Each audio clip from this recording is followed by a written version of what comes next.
Të mërkurën në qendër të vëmendjes në Kuvendin Komunal të Prizrenit ishte jeta e ish-veprimtarit Adem Demaçi.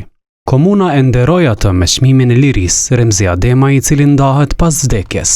Çmimi ju dorëzua familjes Demaçi. Në emër të saj, i biri shqiptari falenderoi organizatorët duke vlerësuar njëkohësisht figurën e komandantit Remzi Ademaj, emrin e të cilit e mban ky çmim. Njerëzit të cilët bëjnë aq shumë për komunitetin, për kombin, punojnë aq shumë duke sakrifikuar vetveten, duke mohu vetveten, duke mohu dhe familjen, edhe të afërmit, si duket ata janë do të shkaktojnë një zili nga Zeusët. Domethënë Zeusët nuk i duan aq fort njerëzit të cilët angazhohen aq fort edhe u afrohen atyre.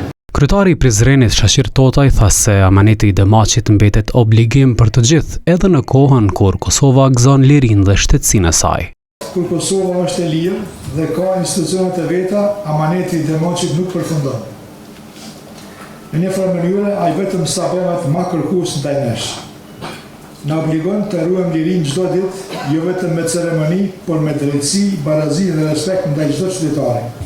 Në kuadër të ceremonisë u promovua edhe libri Triada Demaçiane me autor Besim Baraliun.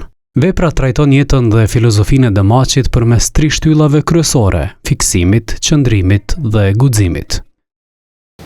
Ky nuk është vetëm një provorim libri, është një akt kujtese, nderimi dhe përgjegjësie ndaj një njeriu që jetën e tij e shndroi në simbol të lirisë, dinitetit dhe të integritetit moral. Sipas redaktorit të librit Arber Veseli, botimi nuk synon veç të rrëfej jetën e Demaçit, por edhe të nxjisë reflektim mbi përgjegjësinë morale dhe integritetin njerëzor.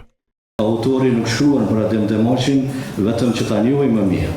Shkruan për të që përmes tij ta kuptojë më mirë vetveten. Këtu qëndron dallimi ndërmjet një libri që rrëfen një jetë dhe një libri që vën në sprovë ndërgjegjen e lexuesve. Adem Demaçi ka vdekur më 26 korrik 2018.